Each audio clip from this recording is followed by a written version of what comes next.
Thanks for being here this morning. I'm excited for the opportunity to share a little information about kind of how we got to where we are with some of the planning and some of the projects that are underway. And I think really to start all that off, a lot of this started back in 2006 with the City of Richmond's comprehensive plan. There were a lot of community input meetings, a lot of time and planning went into the creation of that plan. That plan kind of kicked off the importance of connectivity and transportation and ensuring that our community is open to all types of transportation, vehicular, pedestrian, modal, all of those different kinds of transportation would be available. So there was a lot of work done on talking about transportation and how do we ensure that we have a connected community, a welcoming community, a community that offers quality of place. So growing from that plan, there were several different entities that then advocated and took over different portions of that plan. This entity, Center City Development Corporation, it was Main Street, Richmond, Wayne County at that time.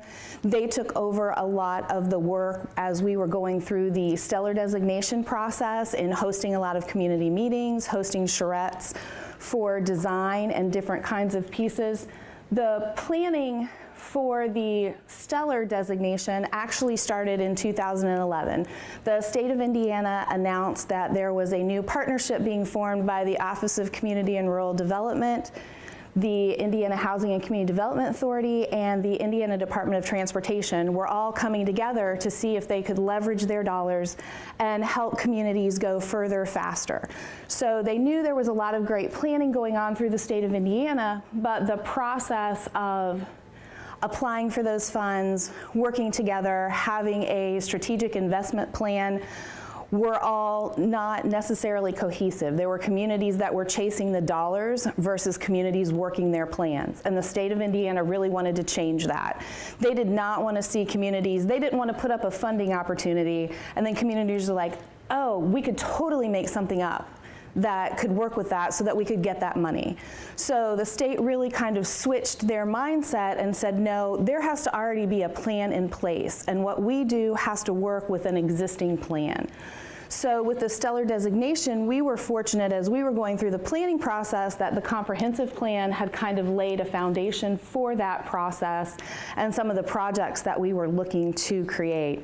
In 2011, there was a North Richmond neighborhood study plan that was created and developed for connectivity and resources and development within the Depot District and the North Richmond neighborhood. A piece of that plan that you're probably hearing some about now is the City of Richmond is in partnership with 5 other counties, and we are going through a regional stellar designation process. So the 5 counties all have projects that they are working on, and we are working on that application for that designation. So we will have projects in Richmond. It is the Townsend Townhomes and Townsend Scholar House project. In Randolph County, they have a road project on US 32 that they're extending Greenville Pike. In Union City, they're doing a project called the Backstay Lofts, which is very similar to our Townsend project, as well as Rushville. Their project is a bicycle and pedestrian plan that mirrors what we're currently have under construction. So those are the different projects that are going together for the region, and a lot of those projects and planning came out of the 5 counties came together and created what was called a Stronger Economies Together plan. And that plan was developed and has been enhanced over the last 3 years. It's been led by Jeff Plaster as the Executive Director of the Eastern Indiana Regional Plan Commission. And the projects that you see here and the projects that are in development are complementary plans for that application. So I wanted to share this. This is the only slide that I have today. This is the slide that was created. We created this map in 2013 to try to look out at what projects were coming in the next 5 to 10 years. What were we going to see on the horizon? And as we talk about connectivity, we want to be sure that the core of our community, which we consider the heartbeat and the pulse of our community, is connected to all of the other pieces of our community. So we started by identifying that on the green projects that you see, those are the Indiana Department of Transportation projects. Those are the US 27 North and South. That is the South A Street project and the South E Street improvements. South E Street has been completed. The other projects are currently under construction.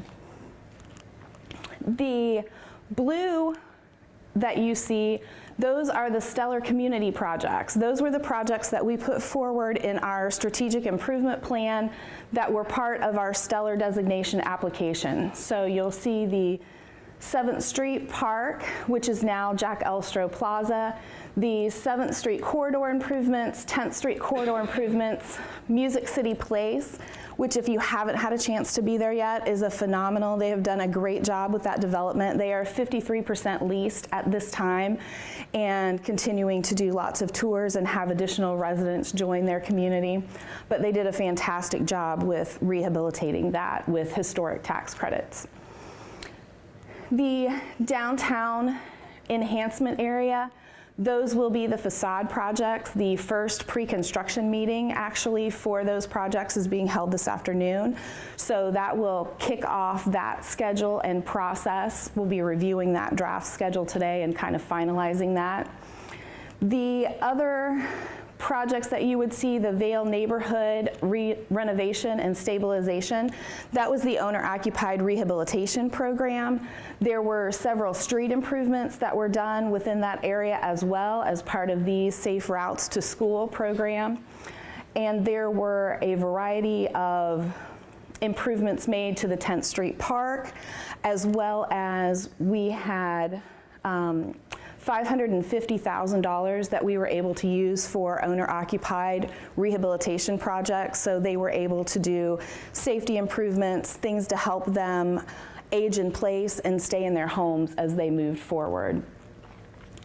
The other projects that you see as local complementary projects, the orange projects that you would have on there, you'll see at the north end of the map, you have the Depot District renovations, and you'll see the potential at that time when they were looking at extending the connectivity and extending the bicycle and pedestrian. They were extending to the west to connect with the Cardinal Greenway. There's also, sorry. All right, it woke up on, there it goes. The other project that you see running from north to south, the Cardinal Greenway extension, that is the connection that's currently being funded. We applied for that project at the same time that we applied for Loop Phase 2, and that will connect the Cardinal Greenway, and it will connect that then to the Gorge Trail, and it will help us make that connection easier so people don't have to get off the trail and find their way over to the other side. So we're really excited. That's something that the Whitewater Gorge Alliance and the Cardinal Greenway have been working on diligently for quite some time. So we're really excited. We had applied for that project when they did the 2021 call for projects last year, and we were not successful in that application. So we were very excited when we found out this year when we applied for the 2022 projects that would happen. So that is a project that is just beginning its design phase, and it will go under construction in 2022. With the Loop Phase 2, that is the addition of pedestrian and bicycle safety enhancements on Main Street from 7th to 10th Street. It is on Fort Wayne Avenue from North D to North 8th, and it is on North E Street from North 8th to 7th Street.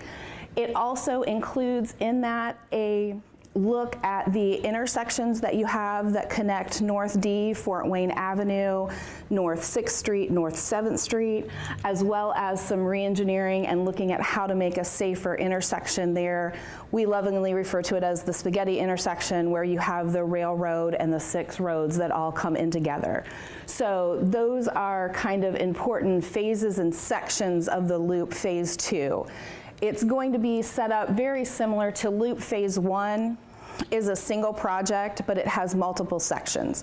So Loop Phase 1, which is currently under construction, is on East Main Street from the Gorge to 7th Street. That is one section. 7th Street Corridor is another section, and that runs from East Main Street down to North D Street. And then the other section of the Loop Phase 1 is the 10th Street Corridor, and that runs from the 10th Street Park all the way down to North E Street. Now, each of those, although they would seem like very separate and distinct projects, they are all one project in the NDOT funding. So with that, and just to give you a little background on NDOT has a variety of different programs. They receive money from a variety of sources. They receive money from federal highway. They receive money from the state of Indiana through the gasoline tax. They also receive money from the state of Indiana just through the budget appropriation process. And each of those funding sources has a different set of guidelines and a different set of restrictions that have to be followed in order to utilize that money. The funds that come from federal highway, those have the most restrictions or the most guidelines attached to them. Some of the things that you see with a federal highway project would be the requirement, or any project that utilizes federal dollars, there's a requirement to pay Davis-Bacon wages, which was an act that happened several years ago and that requires that when a project is being contracted, that the wages are determined by the Department of Labor. So the Department of Labor every Thursday publishes a wage decision, and that tells us what we have to pay the employees on that project. So they have, for every county, they have broken up all of the different jobs and job classifications. So that's why you may see, when you think about a project that we're doing and you hear a price tag on that and you think, wow, that is a crazy price tag. I can't imagine that it costs that much. What we find is that what they're paying with the Davis-Bacon wages, which is amazing for our local economy and our employees that are working on this projects, but a lot of times those wages are twice what they're being paid on a typical daily basis. So that really drives the cost of that project. It also goes into requiring more architectural review, more historic preservation review with federal dollars. Any use of those federal dollars requires a Section 106 review, and that review is looking at the project and what kind of impacts is it going to have on any historic areas or neighborhoods that we have. So that is another requirement that comes with the federal dollars. There are also federal design standards and guidelines that have been established, obviously, for all of our streets and highways. For bicycle and pedestrian roadways, there are minimum widths, there are required buffer areas, there are required widths, and different things that come along with those federal dollars. So when we're designing a project, while we have control over that, we do have to stay within those guidelines that are provided. And with the process with NDOT in going through the application process, all of the applications are online. It's a very simple process. This is our application for Loop Phase 2. As you can see, it's simply a 6-page document. It doesn't have a whole lot of detail. Basically, what this asks is, where is the project located? What is the functional class of the road? All of the roads are classified, and we have to rate those roads every year. And so that information is on here. And then they ask for a project description. And the project description that we have indicated in this for the Loop Phase 2 is that we propose the construction of the Complete Streets Loop linking downtown Richmond to key districts. The Complete Streets transformation will implement pedestrian bicycle improvements, which will include traffic calming, buffered bike lanes, cycle track, lighting, green infrastructure, and directional signage.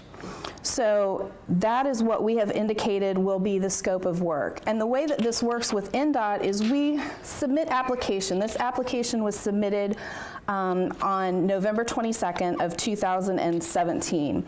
We submit that. We also indicate in the application, they share with us the different areas that they have pots of money that they're able to fund.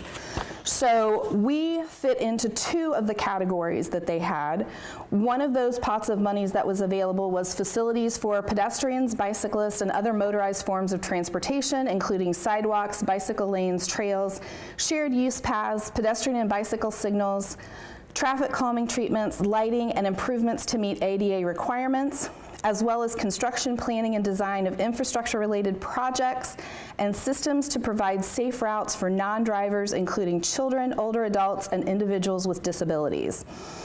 Some of the other categories that we didn't fall into, conversion of abandoned railroad corridors, removal of outdoor advertising, historic preservation of historic transportation facilities, archaeological activities, infrastructure projects relating to safe routes to schools, planning, designing, and construction of right-of-way of former interstates that are now going to be divided highways.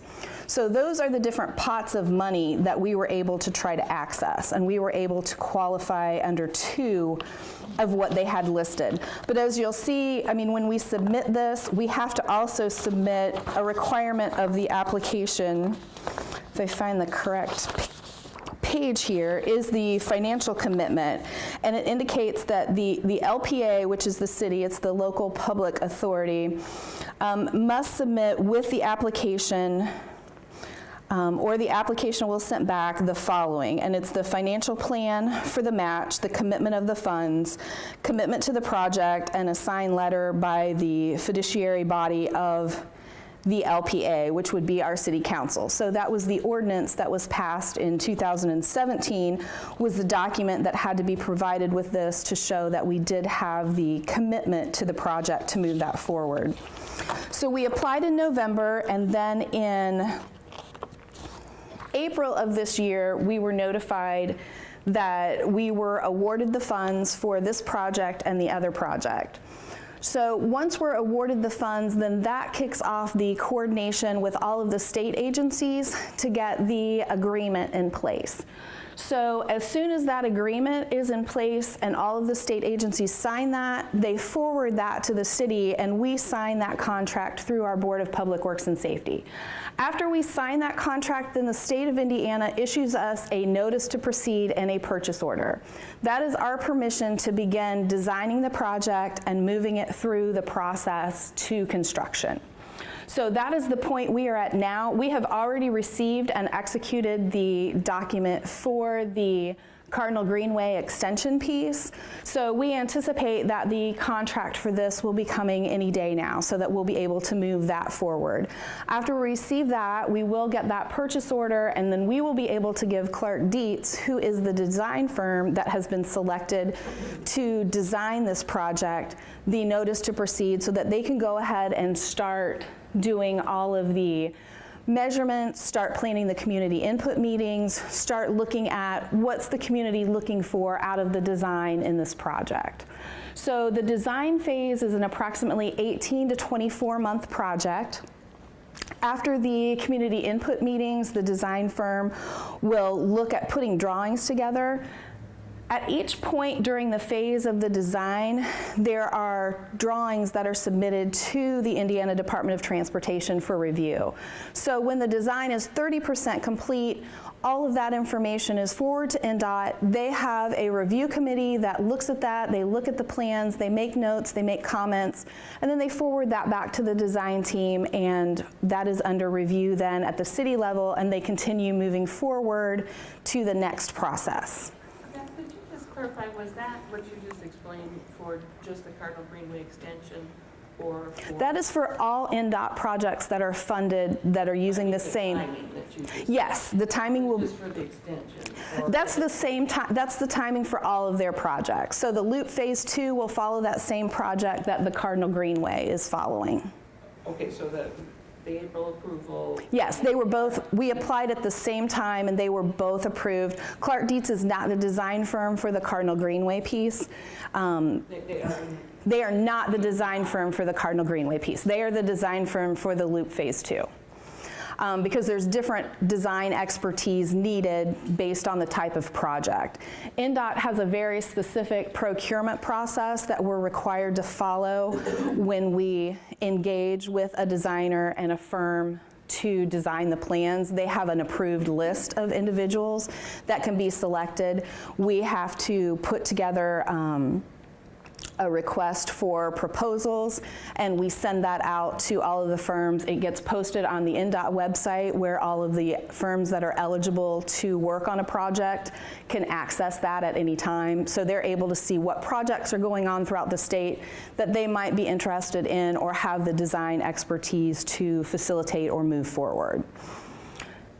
So as they go through that design process, at the same time that they're doing some of the design work, the environmental studies begin. So there are a lot of soil borings and street borings that will happen as they look at what is the existing condition of the roadways and the infrastructure. So they're looking at all of the utility location and creating utility coordination agreements with the utilities. There will be a separate contract. We do a contract with Richmond Power and Light on each of these different projects, because if we have to move lights, if we're updating lights, if we're installing new lights, all of that goes through Richmond Power and Light. And so we have a utility coordination agreement with each of the utilities that would be located within the area. So we work with Indiana American Water, we work with Vectren, with all of those as we locate and determine what is the age of their facilities. Is this something that maybe they had in a 5-year plan that they weren't looking at doing in 2022, maybe they were going to do it in 2023, but then in talking with them and knowing that this project's going on, then they're like, well, the road's torn up, then let's move our project up a year and get that done and out of the way so that we don't have to tear up the new project that just gets completed. Every year at the beginning of the year, the city has a utility coordination meeting with all of the utilities towards the end of January. Everybody comes in with their projects for the next 5 to 10 years. We have a large map. We map them out. We make movements, because if we see, again, that somebody is going to be doing sidewalk work, somebody's going to be doing something that would disrupt that sidewalk, so that we can make sure that all of the city projects and all of the utility projects are coordinated so that we aren't tearing up something that was just put in, because obviously we want to avoid that extra. So obviously there's a lot of anxiety about that. Do we anticipate that for the Main Street from, let's say, 7th to 10th, and the north corridor from the Richmond Avenue Fort Wayne intersection to the North E 10th intersection, do we believe that that will be a 10-foot deep hole for 6 months for those projects, or is there limited underground utility work that we're planning? At this point, since the design phase hasn't started yet, we have not identified those items yet. But we could be So- going to do major sewer replacement. It could be, yes. Yeah, so all of that will be looked at. I couldn't tell you exactly what the sewer replacement projects are. I know there are some that are going on in the area, like the Indiana American Water project that's going on now here on US 27. It wasn't actually originally planned to be done at the same time, but because the 27 project was going to have things torn up, Indiana American Water said it makes sense for us to do what we need to do while it's open. Did that significantly delay the project, or did they just say? No, it's it's all coordinated in. So as they go through that process and they identify those, that environmental review is going on. All of the geotechnical review, all of the surveying, all of those pieces that need to be done are going on in parallel with the community input meetings and that design process. And then as we continue to move forward with the submission of the 50% plans are submitted to NDOT.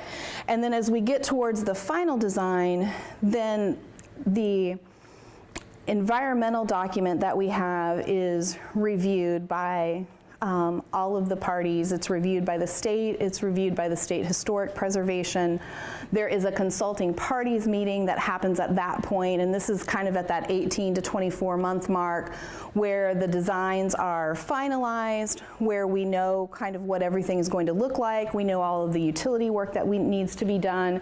We have an estimate of the amount of time that it's going to take to get the project completed, and then we do that walkthrough of the area.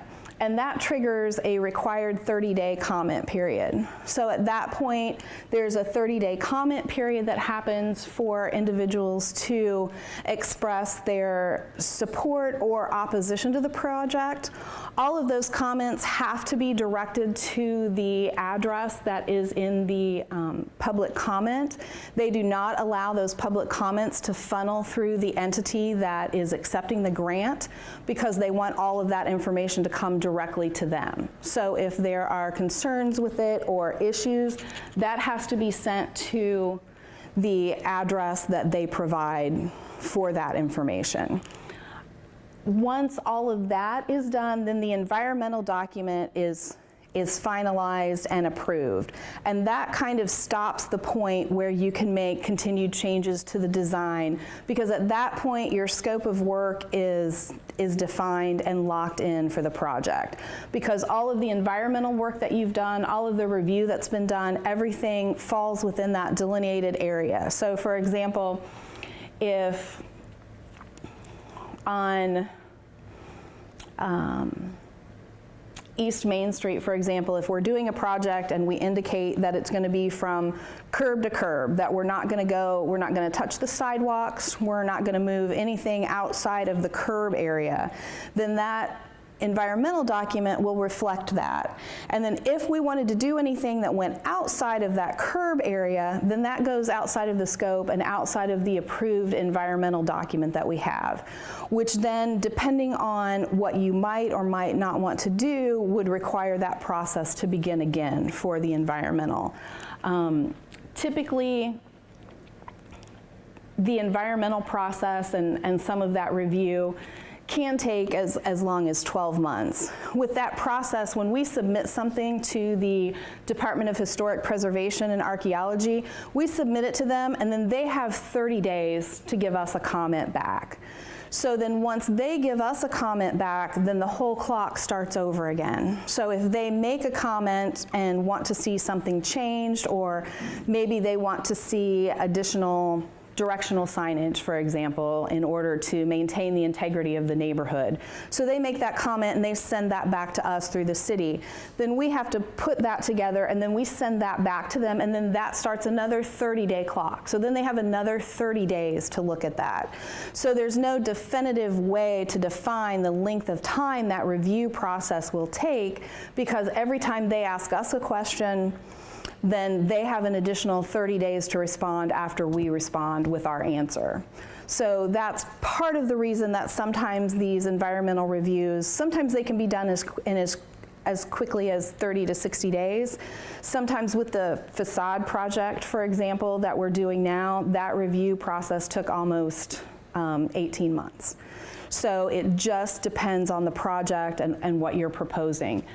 But once that extensive review is completed, then you're pretty much locked in, and then at that point, we are finalizing the construction documents, submitting those to NDOT, and then they go through a process to get that ready to go to letting, is what they call it, and that's when they actually put the project out to bid. And then once the project is out to bid, those bids are then received by NDOT. NDOT is actually the entity that holds the contract with the contractor that performs the work.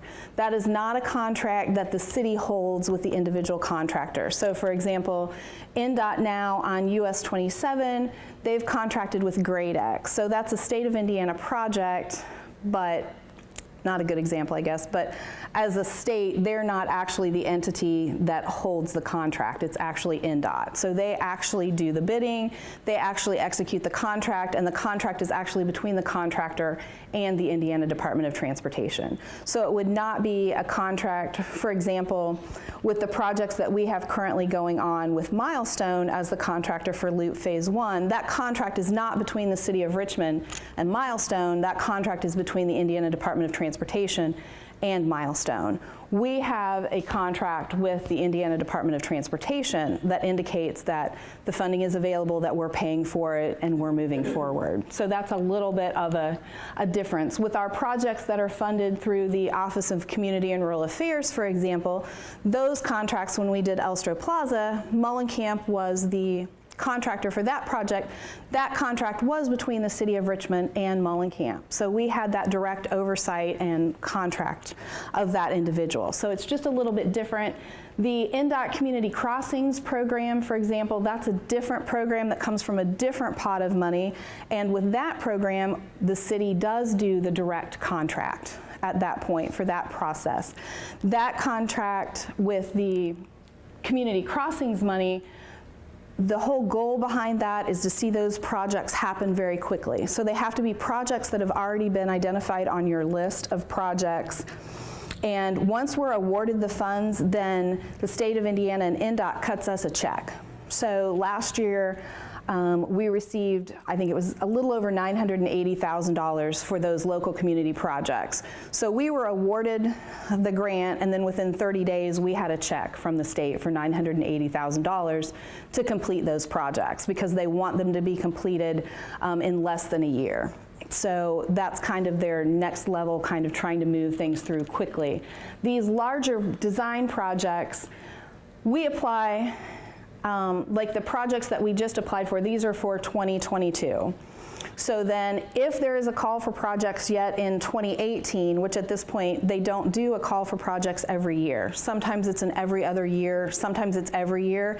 It depends on their federal highway appropriation and allocation. So if they do call for projects this year, they would be for projects that would be constructed in 2023. So with the NDOT schedule and with the federal highway funds, those are 4 to 5 year lookouts. So there's an 18 to 24 month period of a lot of design and activity up front, and then there's a period of 18 to 24 months where there really isn't any activity going on, kind of other than behind the scenes, and then the construction piece starts. So that is very challenging time frame, just because of the fact that you hear a lot about a project or there's a lot going to happen, and then until the construction crew shows up to build it, you don't really hear a whole lot about it up until that point. At this point, as I had said earlier, we are waiting for that notice to proceed from the state so that Clark Dietz can move forward with the design process so that we can begin looking at what that design would be for the Loop Phase 2. Beth, you talked about a moment ago the timetable, 30% you turn into NDOT, and I think at another 50%. And realizing that that might change with the 30-day NDOT review process. Well, that's at the end. So is there a projected timetable for when you want to have a 30% construction, design, 50%? That comes from the engineer that's doing the design work. So once they are able to do the measurements and find out what the community is looking for, then they put an overall master timeline together. So that will be driven partially by that schedule, and then it's also partially driven by NDOT has a letting schedule. So they will assign us a letting date. So once we have that date, then there are milestones where the 30 has to be submitted by a certain day, 50 by a certain day. So the design firm will mesh that schedule with the requirements from NDOT. And the second part of my question would be, I know you had also said that at the end there'll be the 30-day community input. Where is there an opportunity for when you receive the 30 and the 50% working with the design firm to also receive community input at that point versus at the very end when there may be major changes and that kind of. Yeah, they will have some previews. With the 30%, there's not a lot of design done yet at the 30%. That's more of the geotechnical pieces that are done by that time. But yeah, there will be, that is in Clark Dietz's contract, that they provide those input opportunities. Mm-hmm. On the, you talked about the scope, whether it's from, I guess, gutter to gutter, on the sidewalk.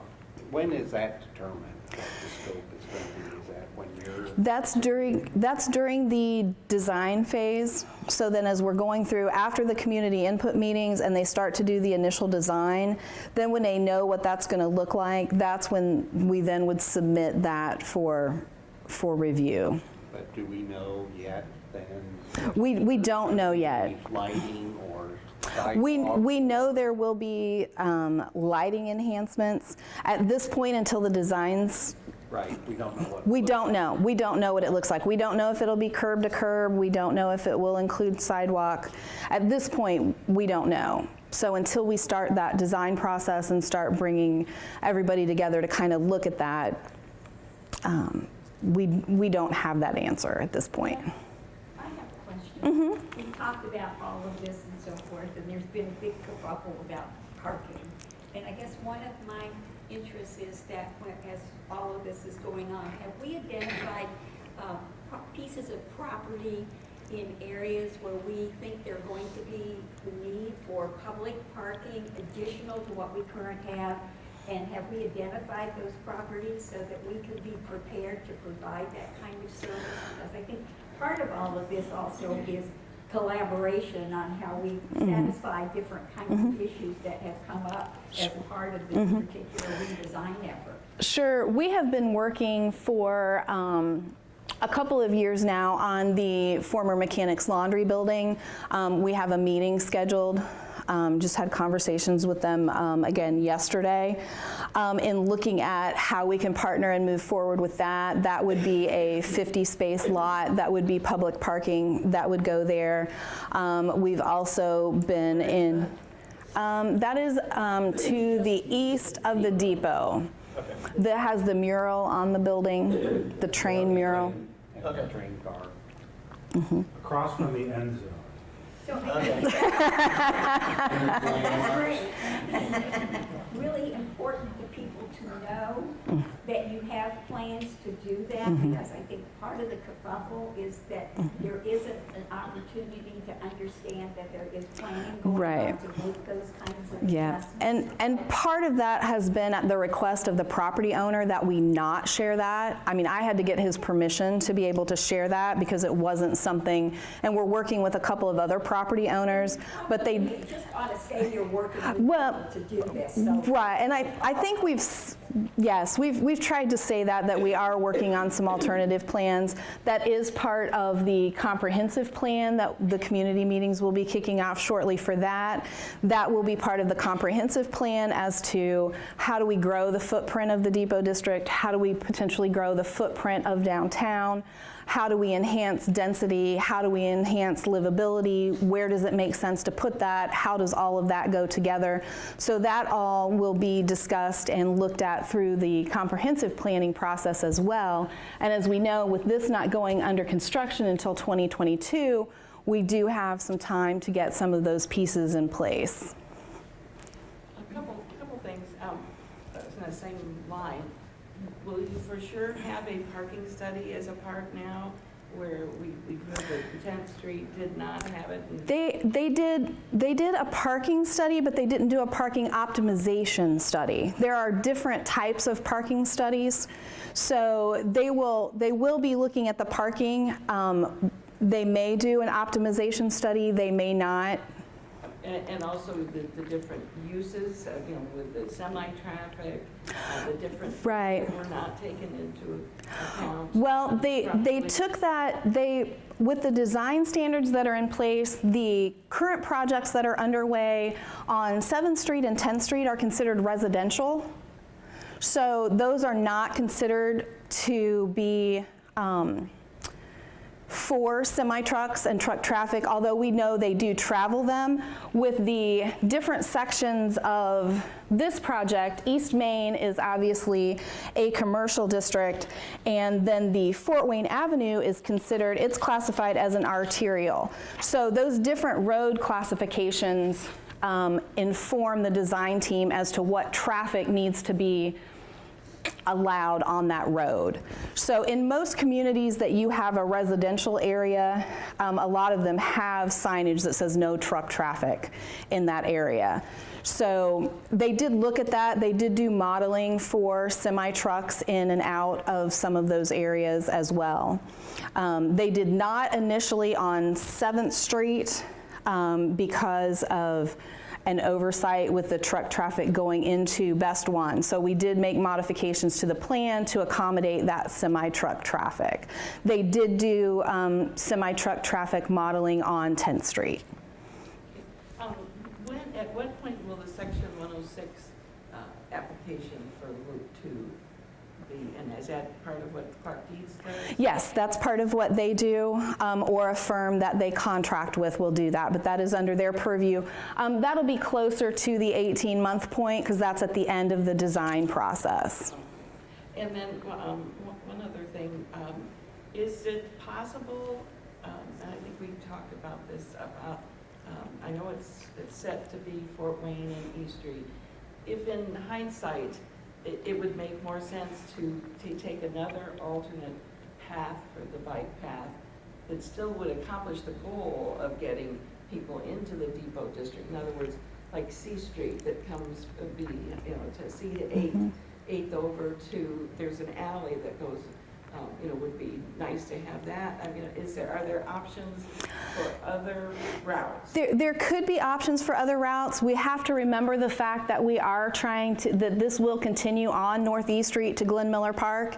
It will eventually then continue from Glen Miller to Hayes Arboretum. It will eventually then continue. So it absolutely makes sense that we're on Northeast Street. There will also be connection then from Fort Wayne Avenue and North E, then across the tracks and up 27.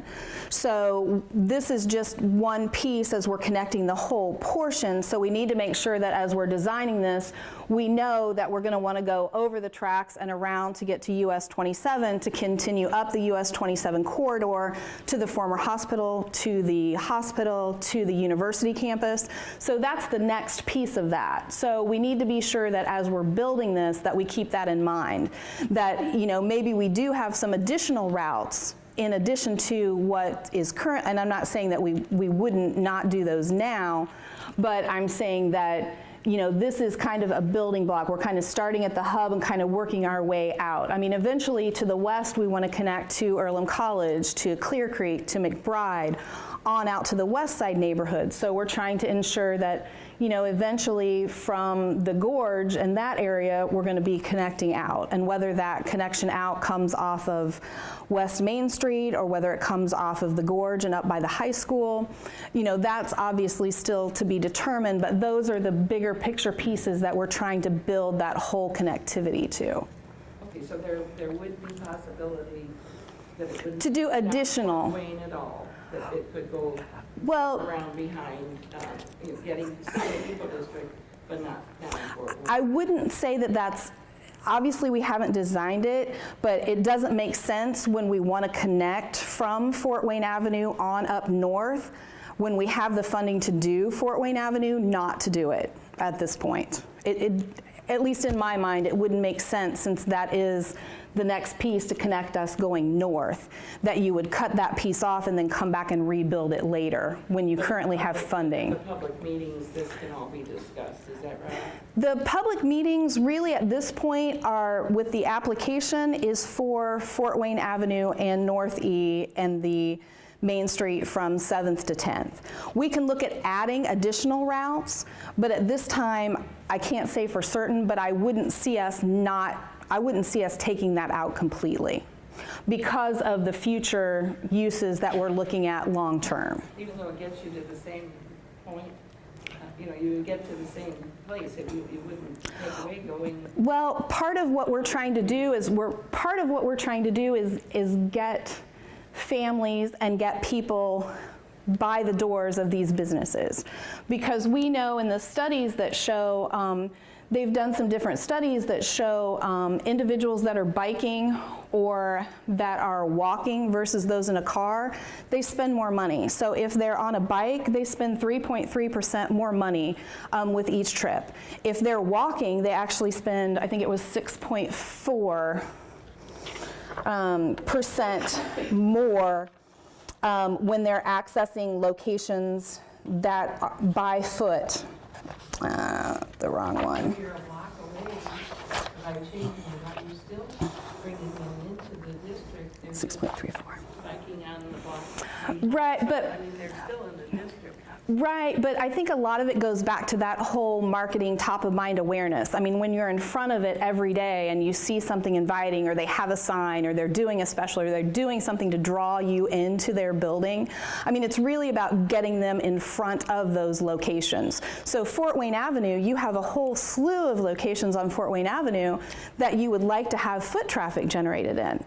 So, you know, really trying to ensure that we're getting people in front of those, that they're seeing that on a regular basis. It's top of the mind. They're like, yeah, I got to come back and stop into the furniture store because I saw something in the window, or I saw they were having a sale.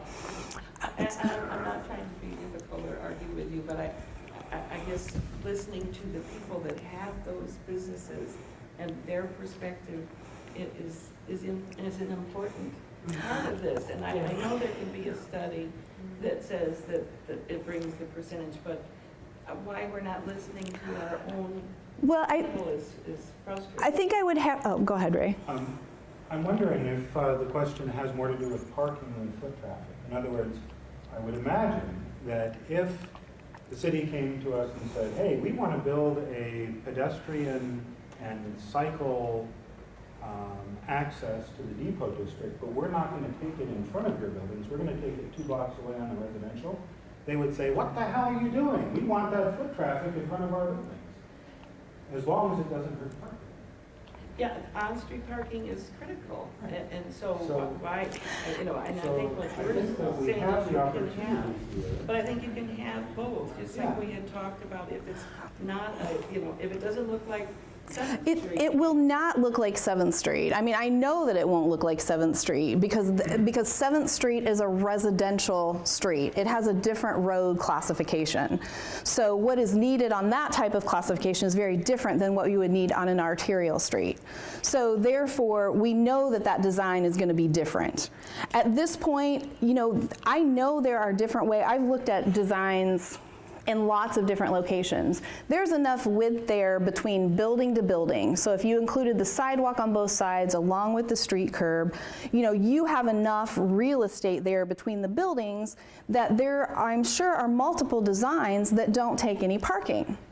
But until we actually engage the firm that has that technical knowledge and is able to ensure that we're meeting all of the federal guidelines and codes, I can't promise you that because that's not my area of expertise. That's why we need the planning firm to come in, have those meetings, have those discussions, find out what's important, and then put some designs together that say, hey, it could look like this, it could look like this, it could look like this.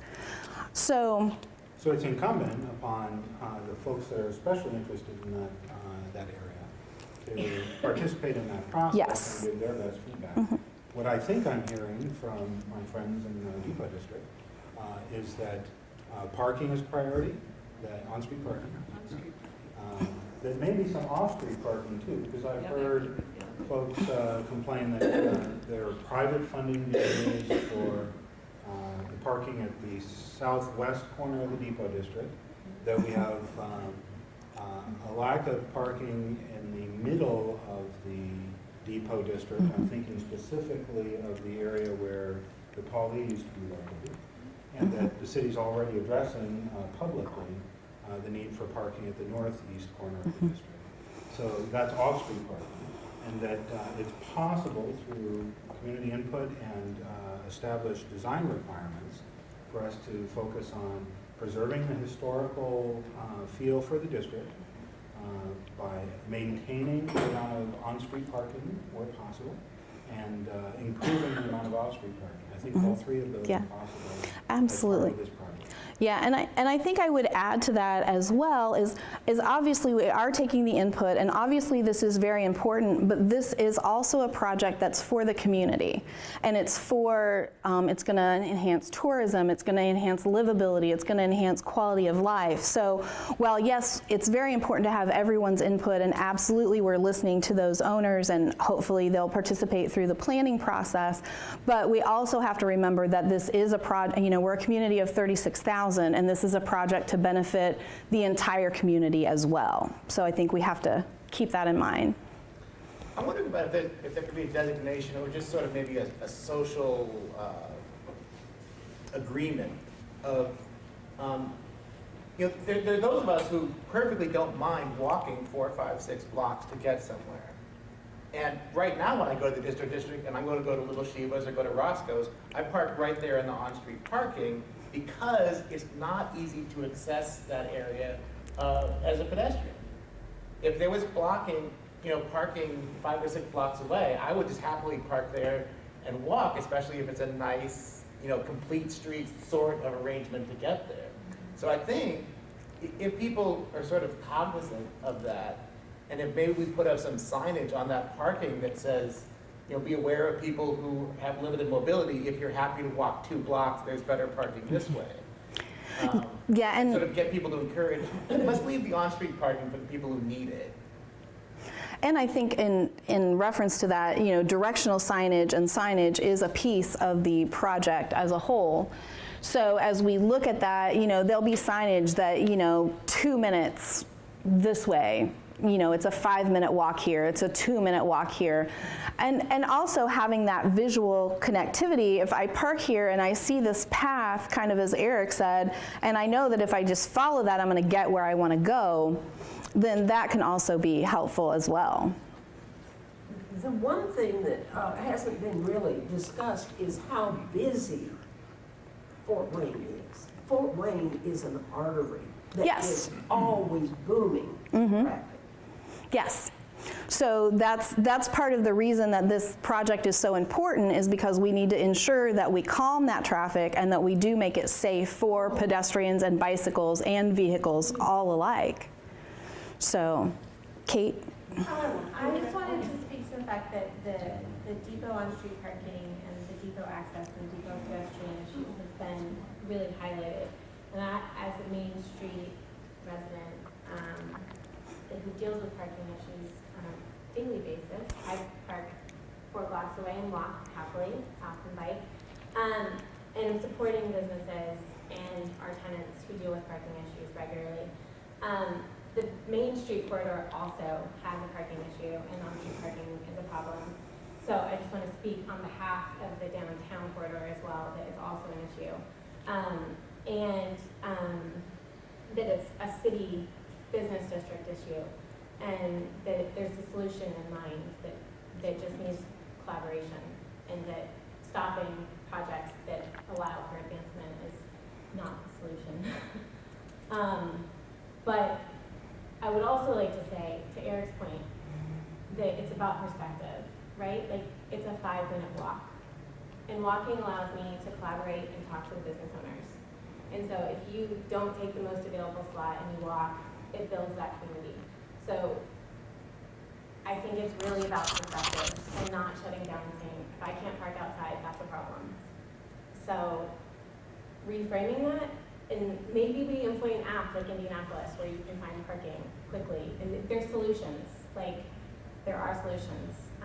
Parking is important, but we went to an IMPA conference, an Okra conference, in every town, every main street in Indianapolis, parking. Every representative is like, parking is a problem. So we also need to remember we're not alone. So. I also think we need to remember that it doesn't stop people from going where they want to go. It doesn't matter if I have to park 5 blocks away and walk to Little Shiva's. I'm still going to go to Little Shiva's or wherever downtown. It's not about parking. It's not the parking that takes me places. It's the place that takes me places. We only have about 5 more minutes, so I want to be respectful of everybody's time. I don't know if there's anything else that you were hoping to get from today that you hadn't. Okay, one question, I understand that the 9th Street Bridge is in scope for around the 2022 to 23. Can you address that? And will that happen, that all be happening at the same time? That is a state of Indiana project, and at this time, unless Deandra's gotten something new very recently, we don't have a tentative schedule for that yet. Beth, you mentioned that this map was drawn 5 years ago or whatever. What are some of the other projects that are contemplated that aren't yet showing on the map? For example, I think at one time we had anticipated that South E would actually go out to Henley Yes. for improvement. You mentioned possible connections going west and that there's some openness about that. You didn't mention the old depot. Is that on the radar? And are there any others? Yes. So some of the other projects that are on the radar that kind of are going through the due diligence, if we kind of start on the west side of this map, the small CSX depot there are some work being done to try to preserve that and to put that into use. There are also some additional plans for activities and additional usage of the gorge and the waterway that we have through there as well. With the Southeast Street improvements, those would continue on out to Henley Road. Then there would also be continued improvements on East Main Street on out to the east, all the way to, I believe it's 15th. So kind of doing a more dedicated effort from 10th to 15th. That's part of it looking at potentially expanding the footprint of downtown and moving east in that direction. The corridor improvements to the east from Northeast Street. The improvements then going from along US 27, because we want to connect. At this point, we don't know what will happen on the former hospital site. We know there are going to be some community conversations coming up about that in the next 30 to 60 days. We'll start having those communications and conversations, and we want to make sure that whatever happens on that site is a positive and an addition to the community, and that is connected to the Depot District and downtown so that it's an easy connection. And then we also want to be sure that we're connecting on up to the hospital campus and the university campus. There are also the SPUR, the Society for the Preservation and Use of Resources, is currently undertaking a project in partnership with the city with a grant through the Department of Natural Resources for the National Road Heritage Trail. So that trail will be extending from Freeman Park off of North 12th and J, and it's going east. And the first section of that is only a half-mile trail, but then there are plans to continue that all the way to, again, to Glen Miller, and then on to the Arboretum, and then over to Ohio to the east.